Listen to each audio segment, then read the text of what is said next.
Okay, welcome to lesson 4, 5, 4, 3, 2, 1. This is the grounding technique. When the mind is spinning out of control, this is a framework that I use to ground myself. And at first I never understood what is grounding? I don't understand. Is that a bad thing? I remember being grounded as a kid. What is grounding?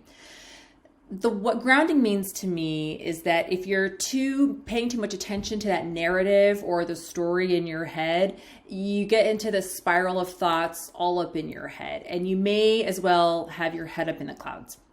You're not in the present moment here on the ground. You're not paying attention to your body, which is standing right here with you. So what the 5, 4, 3, 2, 1 technique is one of the grounding ways to put yourself back on in the present moment and using those neural pathways of the senses to get out of that heightened stress response.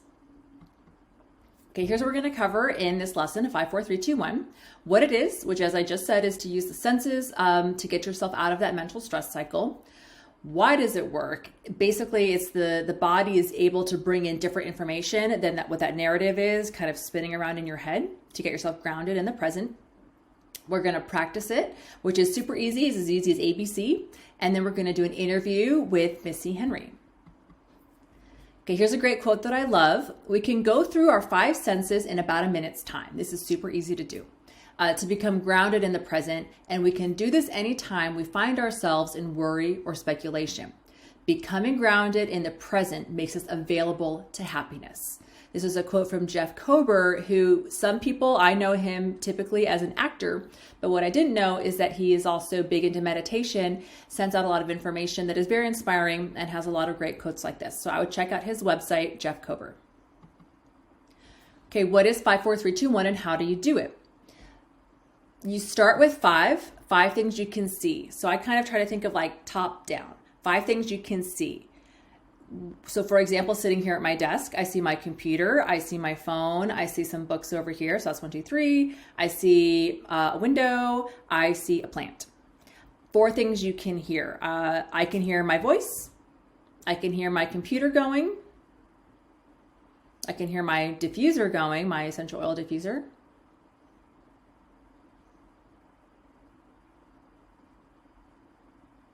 I hear a clock ticking in the other room. 3 things you can feel. I can feel my breath going in and out.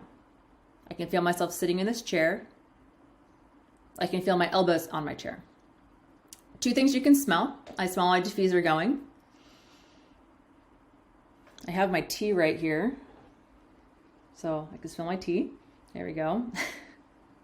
And then 1 thing you can taste. If you don't have anything like tea on you, I can taste my chapstick right now, you can even think of my favorite taste is this, Nutella or donuts or whatever.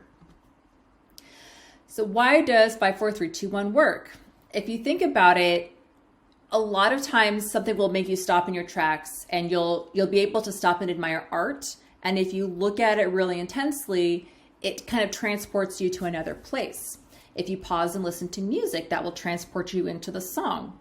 It allows you to feel something besides stress. The basic idea is to stop and smell the roses, where you can use those chemical receptors of taste, smell, those somatic receptors. And then if you're using these ones, you can kind of taste the sweetness of life. What you're doing is you're paying attention to different inputs in your brain instead of echoing that stress and having your head be this resounding chamber of all the anxiety happening there. You can use your sensory neuron messages to shift that focus from the stressful situation that's happening inside your head or even a stressful situation unfolding in front of you into a felt perception of awareness. It's like a short break into something creative, and it activates different parts of the brain in a different sequence. And I'll get into that here in a second.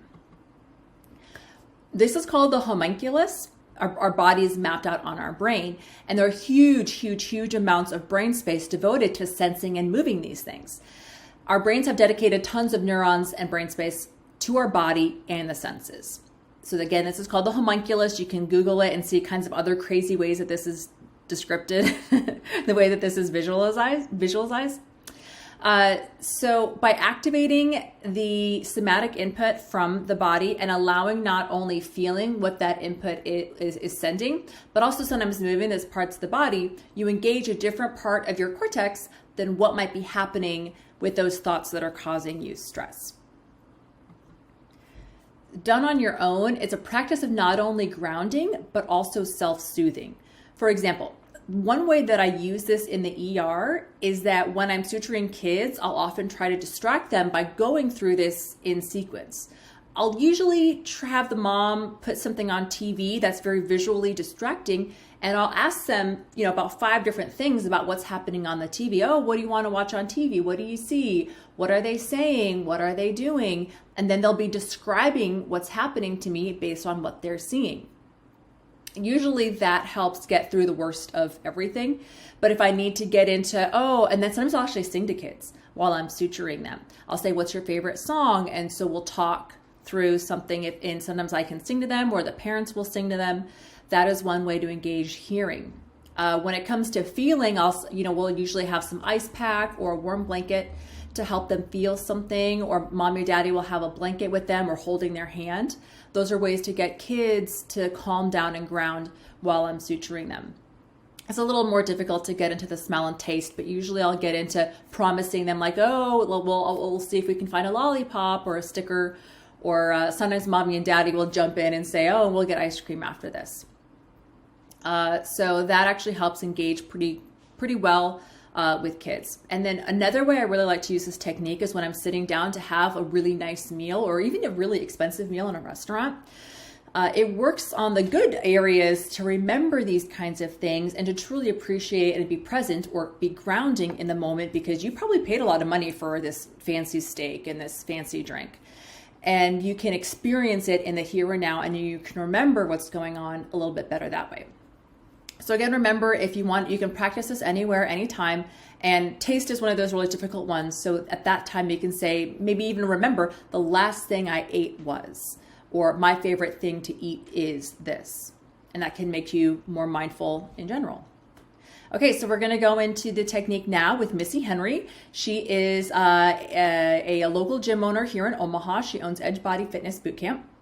She has a master's in science. She's a certified strength and conditioning and personal trainer who is a exercise physiologist. All right, here's Missy. So, just want to welcome everyone to the course. This is Missy Henry, who is my amazing neighbor.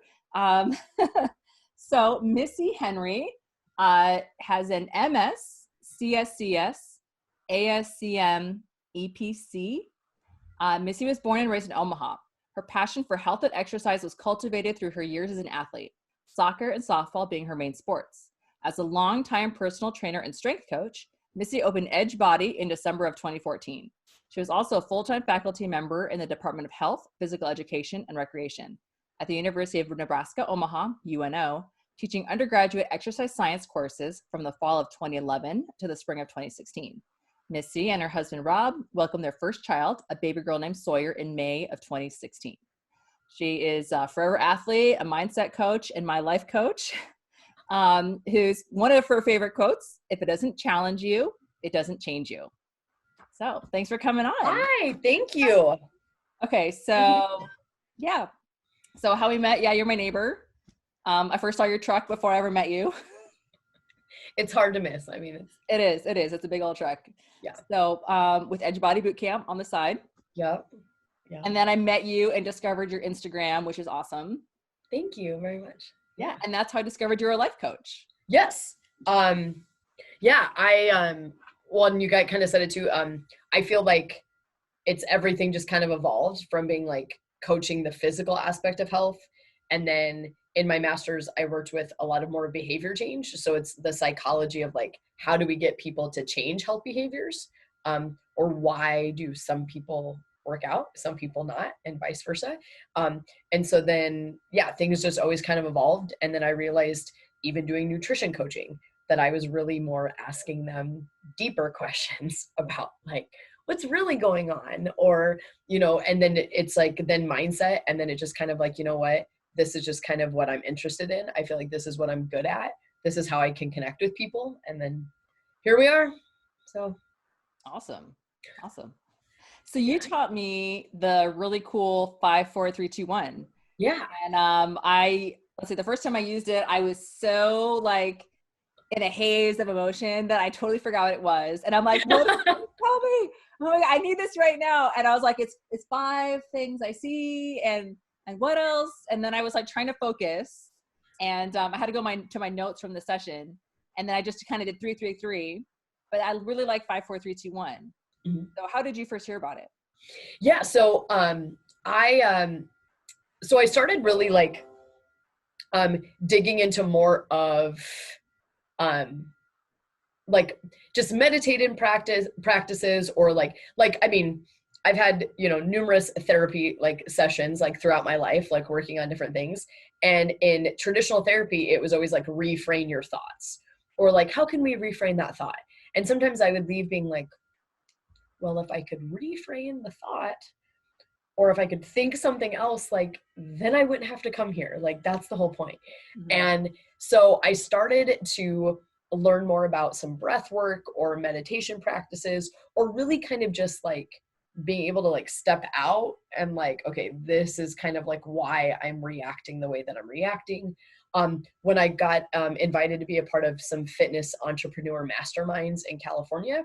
And so I got to connect with just a lot of different walks of life, a lot of different kind of new age things of, it's like touchy-feely, like holistic way of thinking. And we've kind of had that conversation. Yeah. Especially like in the Midwest, like you tell someone to like, well, where do you feel that inside? Yeah. And people are like, what? And you're like, trust me, like just keep going with me. Yeah, think about it for a second, you'll know what I'm talking about. Yeah. Yeah. And then when you start feeling like that, you're like, I can't not think about it. Like, what's happening? So so that's when I kind of started to dive into kind of coming up with my own tactics, or kind of changing the way that I thought of things. And then I was actually at a women's kind of leadership retreat in January. And this was kind of another example of things that kind of, again, reframed your thoughts, or it was connected to that. And I really made the connection of like, oh my gosh, this is kind of a stop the negative snowball moment. Like those spiraling, like you said, you're in a daze, you're frustrated, you almost can feel like a stress headache coming on. Or I really also made the connection with like, oh my God, this is that moment where somebody is like eating Oreos and they're like, why am I eating Oreos? Like, I don't want to be eating these, but I can't get out of the like, why am I eating these? Like, what feeling am I eating? What action? And then we talk about like, am I buffering right now? What is going on? Yeah. And so that's when I kind of like learned the concept of this 5, 4, 3, 2, 1 as just, and I, like you said, I love the countdown aspect, because you could do it with 3, 3, and 3. You could do it, but it's like kind of this countdown aspect to like a hard reset of like, okay, this is where I am right now. And I've kind of like quieted everything, so to speak. Mm-hmm. Yeah. And that's what helped me a lot, because sometimes in those moments of like high stress, it's hard to like just reframe your thoughts. You know, it feels like someone's like, oh, all you have to do is go deadlift that car, you know? And it's like, okay, I'll get right on that. Yeah. That's just not going to work for me. So just, you know, I'll get right on that. But yeah, this is just one quick tool that like streamlines that overactive mind. And it's almost like a funnel. It's like, think of 5 things, think of 4 things. And then you can like get this like brain that's in chaos into like a nice, like concentrated, more investigative, like state where you're noticing where you are and what you're doing, as opposed to this like cloud of thoughts that are just snowballing. Well, and that snowball and that chaos, and you guys know better than anybody, kind of that it's like that stress feeling creates this constant fight or flight. And so it's like that fight or flight feeling, we're getting it in an environment that's actually not attacking us. Mm-hmm. So like, if you're standing in your pantry, the food's not attacking you. Like things are not, like your life is not like threatened, but we're having these responses that it's like we're creating that fight or flight, like that stress response feeling in our body. And so like you just said, it's a good hard reset of like, actually, this is where I am. This is like what's going on in my what's actually going on in my sensory feedback. Like, I'm okay.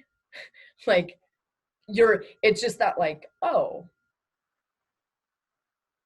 I'm not standing in front of a tiger. Like I can like breathe for a second. And it sounds crazy that we need to like remind ourselves that we're not up against kind of that like life-threatening situation, but that's how that automatic nervous system is triggered, that it's like we're just ready to flee, to freeze, to do anything. Yeah. So it's 5 things you see, and this is what helped me when you told it. It's like 5 things you see, 5 things you feel, so then there's hands, and then you kind of like work down. I think it's like 5 things you hear, 3 things you hear, 2 things you smell, and then 1 thing you can taste. Yeah. So and that's how because at first when I got all frazzled with it, I was like, where do I start with 5 things I see? And then I just lost it. So then, since then it's like, okay, like if you just like touch like 5 things you see, 5 things you see, and then you're touching your face, 5, and then you kind of like 4, and then downwards. Yep. So and it's and I think the idea too is that it's like, and even, I mean, it's like a countdown, but it's like, obviously you can see more things than you can like taste, or you can like think about tasting. And so it's like, like it like goes from like sensory overload to like really narrowing things down. And again, like kind of bringing everything a lot more centered, a lot more calm. And then instead of focusing on that negative snowball or whatever has you frazzled, it's like when you get down to 2 and 1, like if I'm like, if in my office right now, I would really have to be like, all right, what can I smell? Like, oh, somebody left their gym bag over there. Like, I think I can smell that. Like, it's like, you really have to like, what do I smell? Right now I smell Lysol because we're cleaning the gym. But it's like, and that is, I mean, the epitome of like really mindfulness of like, what is going on like right now? Because you think of all the sensory things that you're experiencing all day, that your body's just filtering. That it's like, especially if you live in a city, or if you're an ER doctor, or if you're somebody, or like military front lines, like all of that sensory stuff is getting filtered because there's just too much going on to process. And the epitome of being mindful is being able to like, okay, instead of like out here, like what am I actually experiencing like in the moment? Like I can hear a bird chirping, I can hear a car driving by, like I can hear the whistling of the air conditioner. Like it's like you really realize like, wow, like I wasn't really in tune with the actual environment that I was in while I was like spiraling and having chaos. Yeah, and while you're doing that, there's no room in your brain to think of like the fight you just had or the car crash you just had. It's like you just kind of distract yourself away from that enough to calm that fight or flight down. And that way it's a bit of a distraction tool, but it's helping you because what was the quote was something like, the first step in anxiety is thinking about the future or the past. So how do you be present? So if anxiety is the past, or worry is the past, or ruminating is in the past, you're like, oh, I just ate a freaking whole box of Oreos. I just blew my whole diet for the year. I'm a terrible person, and then the train goes on.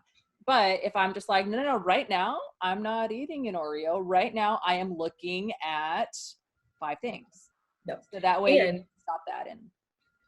And like the flip side, and again, and like a lot of my analogies are with like the health side of things, like just with the majority of the people that I work with, but that it's like,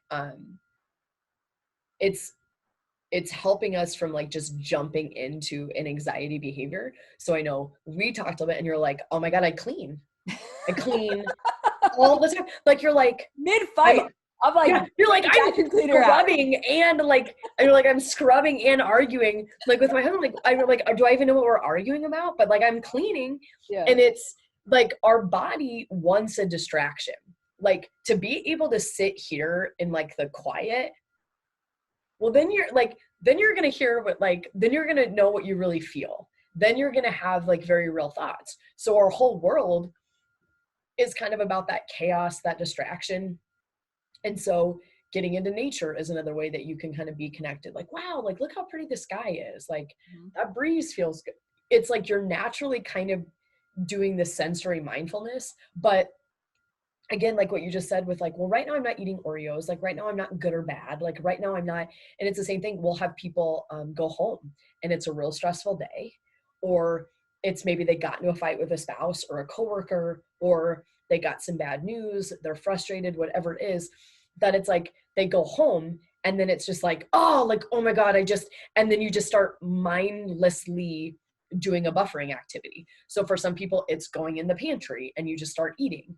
And then when you kind of come out of it, you're like, I don't even like Cheez-Its. Like, what am I doing? Like that just, and then that's causing another negative snowball because you're like, that's not in alignment. Like I'm trying to lose weight. I'm trying to do this. And then it's like kind of one beating up thing after another. And this is really great if you do find yourself in that like all or none, like thinking at all times where it's, well, like I ordered my scooters like sugar-free and they didn't give it to me and I can taste it. And so, well, this day is shot. So then I'm just going to order whatever I want the rest of the day. Like it's this all or none, like, well, I blew it. I'm bad. I screwed up. I messed up. It's like, that's our like frenemy, just keeping these negative snowballs. And it's like, but when you can bring yourself centered and kind of calm everything, then you give yourself a chance to go, okay, how do I really feel? Like what's really important to me? Because you said you quiet yourself after a fight, after a bad day, and then it's can be like, okay, I really want to go in the pantry because I'm really upset and like I just want something to like make me feel better. But if you do the like, okay, what are 5 things? What are 4? What are 3, 2, 1? And then it's like, then if you can ask yourself, okay, do I really want chocolate chip cookies? Not really.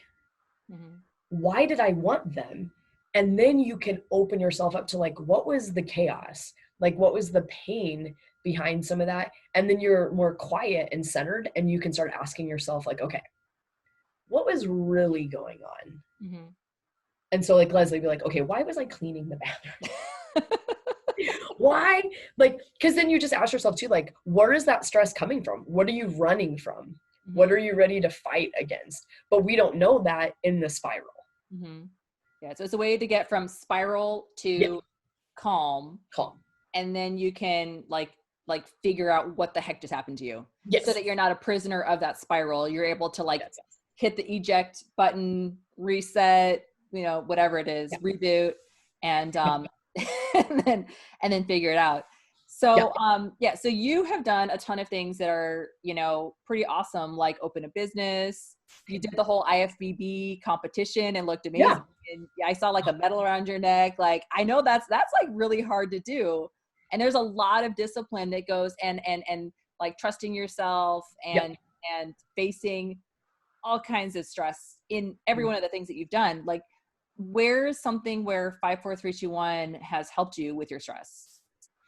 I will say, and like as a business owner, and what's funny is kind of doing all of like my journey, I really realized that growing up in like a single parent home, that I was always chasing kind of the attention of that parent that left, that I kind of felt abandoned by. So like digging into my own stuff, it was like, oh, so I'm doing all of these things, like just trying to be enough. Okay, good. That's great. So that's not going to happen because I'm already enough. So like getting to that, but then you're like, okay, but I still want to be driven. Like I still want to do these things. So it's 5, 4, 3, 2, 1 helps me keep things like positive. So for instance, owning a business, being the face of a business, it's so hard to not take like things personal. So like, you know, somebody moves away and then it was like, or somebody just, you know, wants to take a break from the gym, or somebody, you know, wants to go on hold, even if it's not bad things. It was like so easy for me to like, oh my God, like they don't like me. maybe did something happen at the gym? It's like taking all of that stuff on like personally. And so I know, and then the same thing, you know, employees come and go. Employees, you know, people want to take their own path. People move away, people gain the skills that they want, and then they want to go on and do, you know, different things on their own. And I know sometimes for me, because a lot of things used to be rooted in, I'm doing this to like be good enough. So then when people leave, it's like, I want to resort to like, well, I got to do it all myself. I got to take back control of everything. I got to coach every class. I got to do those things. And so 5, 4, 3, 2, 1 really resets me into be like, okay, my like frenemy, my triggers, like want me to go down this path of like stress, chaos, you know, like those old messages that you were taught. Like, well, I'm the only one that can do it. I can't trust anybody. I knew I should have. And then it gives you that moment of like, no, do I? And it gives me a chance to go, well, do I want to do this all myself? Mm-hmm. Like, is family time important to me? Yeah. Like, can I run this big business that we've built alone? No. So it's like, it brings things back into like, okay, I see where like, it's like your triggers are always going to be there. So it's like, you're always going to get kind of pulled into that story that you've played out, that you were taught. And so 5, 4, 3, 2, 1 for me as a business owner stops me in the moment of like, okay, what's actually going on? Mm-hmm. Okay. All right. An employee left. It's not bad. They're chasing their goals. I'm going to still chase mine. So it's not a personal attack on me. I still can't do this alone. So what's my plan? Mm-hmm. Instead of like, oh, I'm just going to, that buffering, I'm just going to do it all. And then you wake up miserable. And then you're like, okay, no. What can I do? As a strength coach, I feel like, and this kind of plays in like the business owner, we do so much to help people, but what you do or how you do things, even if it's great, and I mean, barring like, don't go out and be mean to people, like, you know, you still got to be a good person, but like, not everybody loves lifting as much as I do. Mm-hmm. Not everybody's maybe interested in doing the workouts that we do. And so sometimes I think in the past, I would like sometimes want to do too much to make what we do for somebody when it's actually, you know what, like, I just don't think this is for you. I think you'd actually be a lot more interested in doing something like this. So it's like, in those frustrating moments of like, man, like, I just can't get through to this person. Like, what am I doing wrong? What am I doing wrong? It's having a moment of centering and be like, okay, what's actually going on? You know what? I think this person wants to love this, but they don't. Mm-hmm. So I think maybe there's another type of movement, or maybe a different approach, or maybe a different personality as a coach that maybe they would be better suited in. And so it helps me constantly remember that my real path, I guess, as a strength coach is that you're really just trying to help people get on their best path of health. And that may or may not be what we do at the gym. It could be doing kickboxing. It could be doing spinning. It could be doing a lot of different things. And so that, again, it's like, it's not a personal attack on me, but we all have our own story that's played out that, you know, gets triggered in, you know, day-to-day interaction. And I will say, as like an athlete and a competitor, what I used to do is in the pantry, that's where you go when you're training for a show, is you go in the pantry and then your spouse will say, what are you doing? And you're like, nothing. And quit talking to me. And if you ask me what I'm doing in here again, like, it's when I come out, it's not going to be good. And like, I mean, he would hear like packages rustling and he'd be like, I'm like, I'm getting gum. Like, don't talk to me. Like, I'm so hungry. Like, I'm just sad. And so, and people do, they always talk about like the discipline of food. So something that I used to do, like my first show, it was all negative. Like, it was like, when I would get in the pantry, I would be like, put it down, like, stop. And I would yell at myself. Mm-hmm. And I would say these harsh things that like I would never say to a client. Like, I would never in my right mind say to someone else, but I would say them to myself. And when success is rooted in something that's negative, well, you got to do this. You got to do one more thing. You got to get one more trophy. You got to be enough. You have to prove your worth to everyone. You can talk negative to yourself and it will work. Yeah.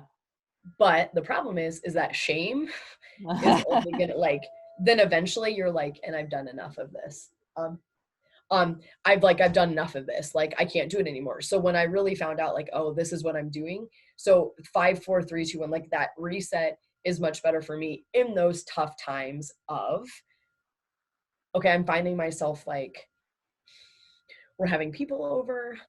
I'm not supposed to have food. I'm just going to sit in the living room, but like, I'm sad and I'm freaking out and I don't think I can do this. It's like getting into that reset. Then you can kind of go, okay, why am I doing this? Why did I say that this is what I wanted to do? And you can talk about it. And then it's like, you know what? The show was really challenging me. This is something I know that I can do this. Like, what can I do to maybe alleviate the situation? And then it's just boundaries. I mean, you're like, maybe I don't need to be in the kitchen with the food. Maybe I just need to hang out on the porch. But it's like, again, there's so many different aspects of your life that it's just, I mean, a reset even is just maybe allowing you to see what boundaries have I not set, or what can I do to stay true to myself? And then by calming everything down, it's like now you're having an educated conversation with yourself versus like a 6-year-old fight where it's, and if you've ever gotten into a fight with a spouse where 2 days later you're like, what was I mad about? Yeah. Or I was like, so mad. What was it? I forget now. yeah. And then I'm like, well, they put this thing on the counter and then I remember yelling, but like, I hope it was something more than just putting the thing on the counter because that doesn't really seem like a big deal. But you're like, I really don't remember. That's the educated. Like, that's your conscious mind going, I don't really see what the big deal was.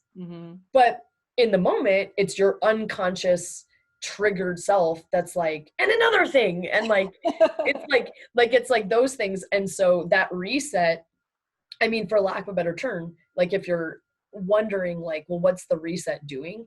It's like the reset's bringing you back to like, okay, let's have an educated conversation about what's really going on. Because like you said, once you've gone through the sensory thing, then you don't, then it's like, there's no chaos. You get to just ask yourself the real questions of, okay, how do I feel? What's going on? Yeah. Yeah. And then at that point, you kind of can have that insight of be like, I just yelled at my kids. I just yelled at my husband and maybe I should go apologize. Yeah. So kind of having that moment of like, okay, I lost it. I need to regain it and have the humility to like, okay, that was totally my fault. Yeah.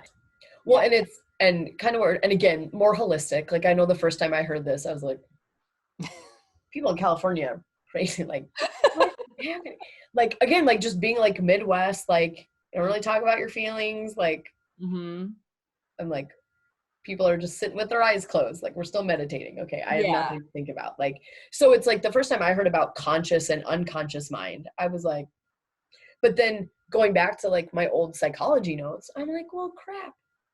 It's the same. Like this actually has something to it because I'm a science-based person. So it's like, I'm like, okay, I'm like, this is a real thing. And like you said, it's grounding. So like when I said kind of having that educated conversation, well, it's our subconscious is what's just reactive.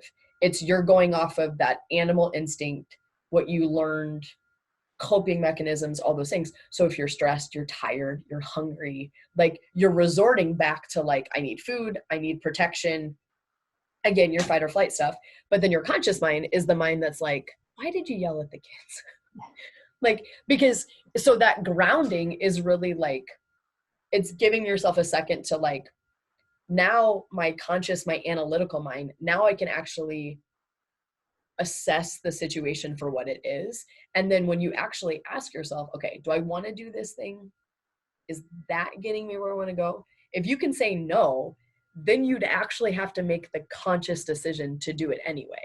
And most people, it's like, and like using the parent example that you gave, it's like most people, okay, do I want to continue to yell at my children? Because I know that it's actually the work stress that's making me yell, it's not anything that they did.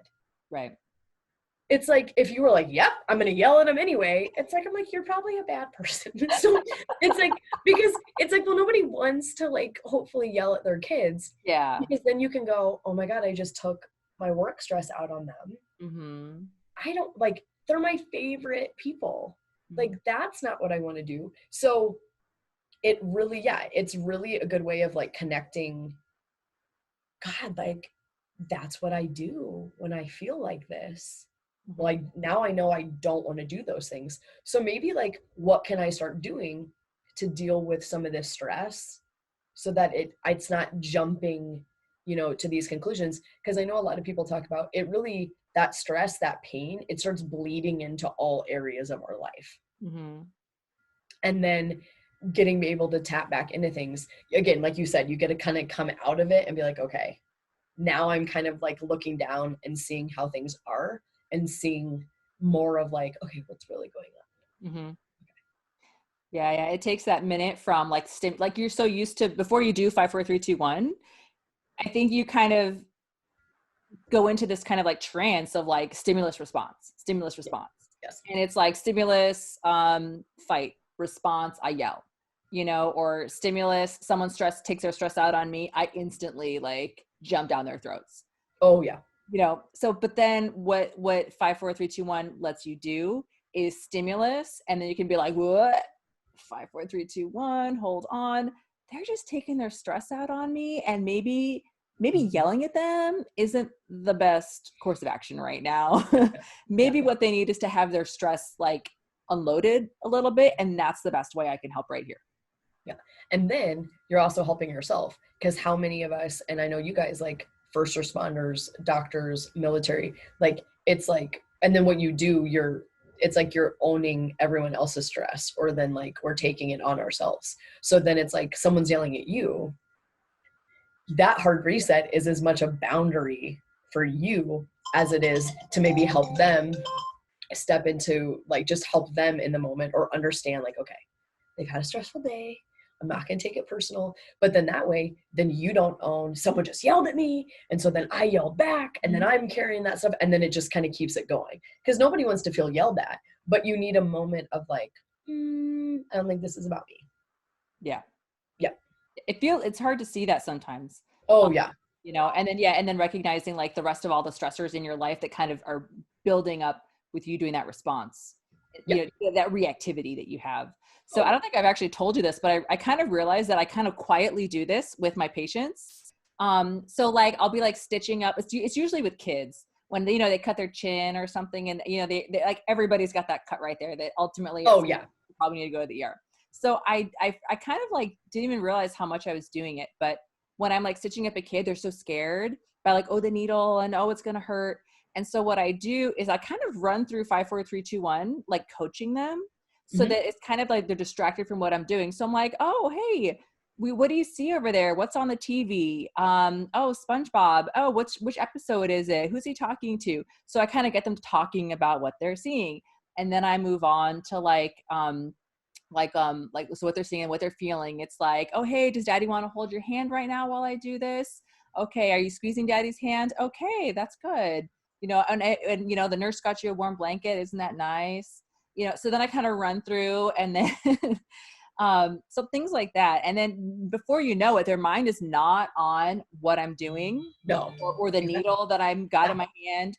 Before you know it, they're like, oh yeah, no, I like SpongeBob, or whatever's on the TV, like football or unicorn, like whatever it is. It's just, it's a way for kids to like get away from that anxiety of, oh my God, you injected me, you're gonna inject me, whatever it is. And then just walking them through each step. And I totally didn't realize I was doing it until I was like, oh yeah, just sitting well, just like that. Like, wait a minute, I do this with my patients. Well, and that's a great example, because especially with kids, that's the perfect example of what's the negative snowball. You are too focused on one aspect of your life.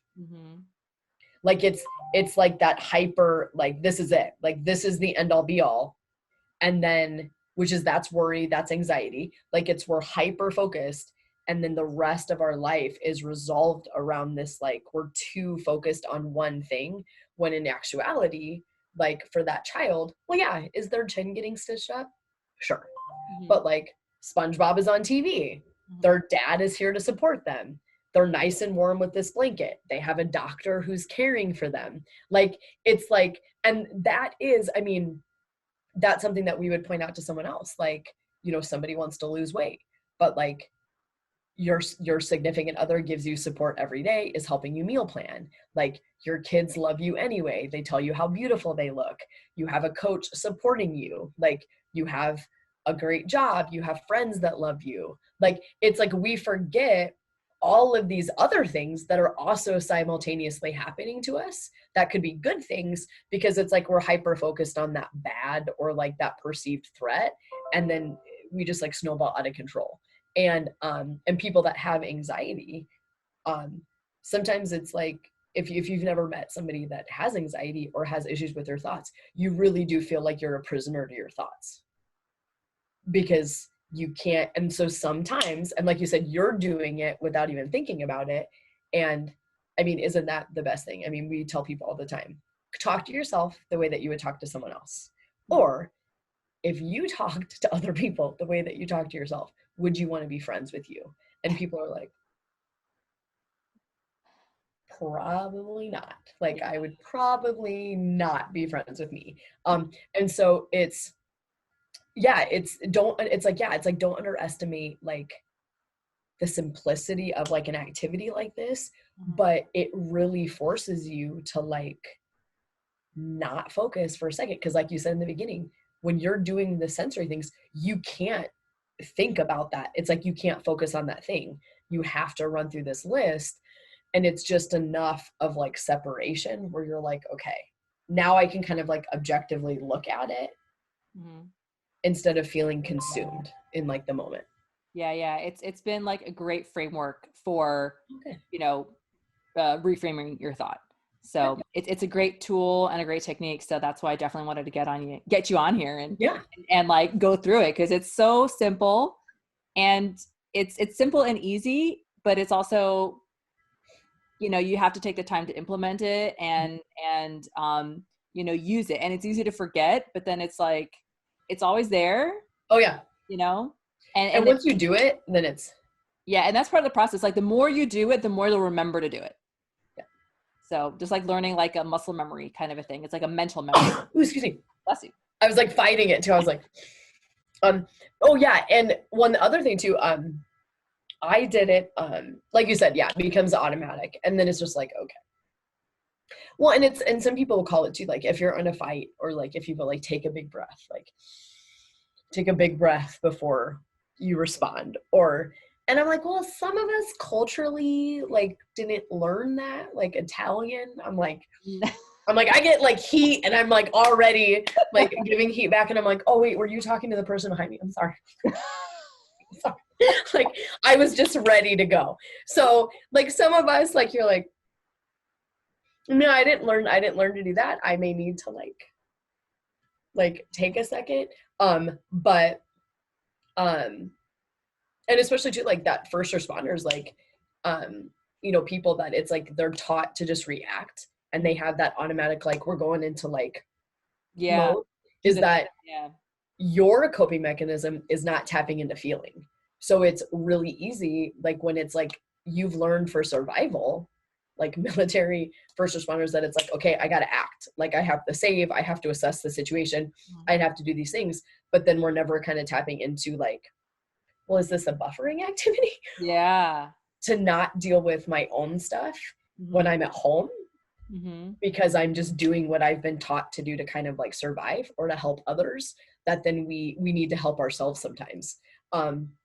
And one thing with this too, I know we've been talking about 5, 4, 3, 2, 1, not in a negative stance, but in a way of like stopping that negative snowball or that stress. But so I started doing this, and especially like owning a business, being a mom, being a parent, like wanting to launch like, you know, additional mindset coaching stuff, like being a driven, like type A person, like you take on a lot of stuff. And then some days it's like, man, I've been working hard. I forgot to play hard a little bit, like having those breaks that I started doing 5, 4, 3, 2, 1 on vacations.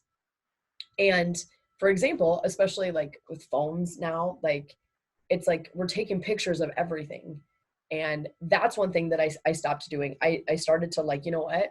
I'm looking at the ocean or I'm looking at the mountains. This picture is not going to justify like what I'm actually seeing.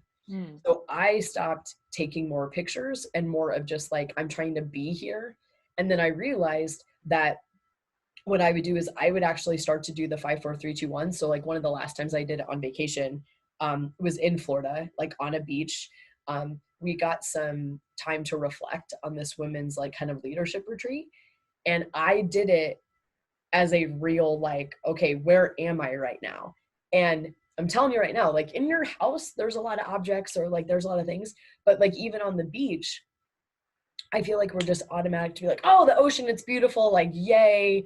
Okay, I'm going to go for a walk. Like, what restaurant are we going to go to? Let's play in the sand. Like, what are the kids doing? To actually take a second and just, what are 5 things I can see? I saw more things like doing that, actually having to like, I see a wave, I see water, I see a seagull, I see a shell, like breaking things down. But when you get into those other sensories, like out in nature, like smell, it took me a hot second to like, because you're processing things, especially in Nebraska, like I can probably tell you what corn smells like, but it was like I could actually smell salt. Like, but then you have to like, all right, I gotta find something. Like, and then I remember, I mean, a good 15 minutes into it, it was like I had never really felt like I was on a beach until I did that. Okay. And so that's, I guess, another application to not forget about, that it's like, if sometimes like stress management for you is even learning to relax, doing that in a moment of where if you find it hard to like enjoy or like to enjoy or to breathe or to be like in the moment and actually enjoy some relaxation, this is a great technique of like, well, I'm not doing it to like calm stress. I'm doing it as just a relaxation of like, where am I? I need to take this in. Like, I need to take this in for all the good that it's going to give me for stress as well. I think it's pretty awesome that you just said something about like, you never felt like you were really on a beach until that moment. And it's like, how many pictures of the beach did you take? Oh God. And I've been to, like, that was not my first time to the ocean. Like, yeah. And this technique, the 5, 4, 3, 2, 1 is the one thing that like you're really anchored in on with the beach. And like, that is what, really made you feel there present and that you remember the most out of any other photo you could have done, or, you know, social media post or filter, you know, how do I get the best view of the sunset? Which, I mean, don't get me wrong, I think we're all guilty of that. But what we can also learn is what you just said, you know? Yeah. Cause it's, and I think too, especially like, the more that you accomplish, like, or the more, and one of the things I learned on there too, like as a parent or just a doctor in general, like just different things, like there were a lot of female doctors on the retreat. Like I was one of the only non-doctors. And oh, really? Okay. I was like, well, I'm not a doctor. I turned my PhD down, but like I do a lot of things. I help people too. And everybody laughed and they were like, oh my God, no, we're so glad you're here. But it was one of the phrases that they kept talking about too, especially like in a female aspect, is how many heartbeats you're responsible for. Okay. And that's like a boundary too, like at home, like one of the ladies that led it was like, if it has a heartbeat, it's not coming into the house. Every time their kids were like trying to bring home animals or trying to be like, nope, I am responsible for this many heartbeats. That's it. Okay. Like I'm too, so that was kind of like an inside joke. Just that it's like, you have to assess, and especially like in your profession are different things, but it was also, it was that using that as a parent or as like a driven person, like I'm responsible for 300 heartbeats that go to my gym. I'm responsible for, 4 heartbeats that are my employees. I'm responsible for my heartbeat, Sawyer's heartbeat, our dogs, Rob. Like when you really think about the impact that you have, and that it's like, that's stressful. Like even things that like aren't stressful, but it's like the more that you achieve and like the more you want to help and you want to do, like you really have to be like, this is a good activity to do, to just be and like relax and like be in the moment. Like I only have my heartbeat to worry about right now. And like that to really like reset. So this has so many applications that are not just the negative snowball as well. And that's where like I really wanted to make sure we like touch base at the end, because because half of stress is you carry that stress with you, even doing fun things. And like when's the last time like you went and played putt-putt with your kids and actually like just played putt-putt with your kids, or like just pushed your kids on the swing set? So I was finding myself do that, like, you know, doing chalk in the driveway with Sawyer. Am I actually here? Like nowhere else. We're just doing pictures. Or am I like, okay, I can do this for like 5 more minutes and then like, okay, what do you want to draw? So like, let's draw it. Cause then I got some emails I got to send. I got this I got to do. And that was a big thing for me, is that I still want to achieve, you know, I still want to drive, but that it's like, I want more time of like present. Yeah. I heard somebody say like the other day, it was like, he was on his phone and his son goes, "Daddy, where are you?"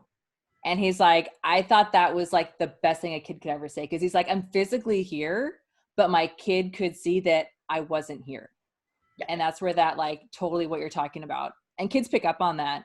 So doing that 5, 4, 3, 2, 1 with your kids is awesome. Yeah. So it's, but yeah, so that's a good thing too. So like, don't underestimate like using it in a couple different ways. So awesome. Cool. So thank you so much for being on the 5, 4, 3, 2, 1 module. So you are the owner of Edge Body Bootcamp. Yes. And your Instagram, what do you want? It's a Miss, what is it on Instagram? It's at Coach Missy 17. So you can follow, I mean, obviously the gym is at Edge Body Omaha, but all of my mindset stuff or just kind of more kind of motivational, just health coaching stuff is at Coach Missy 17. And I just try to keep it real. I am not smiling all the time. It is not, I know I have this big thing of like, life's not perfect, but it's not supposed to be. And so like, there's going to be days where you're like, okay, I'm overwhelmed.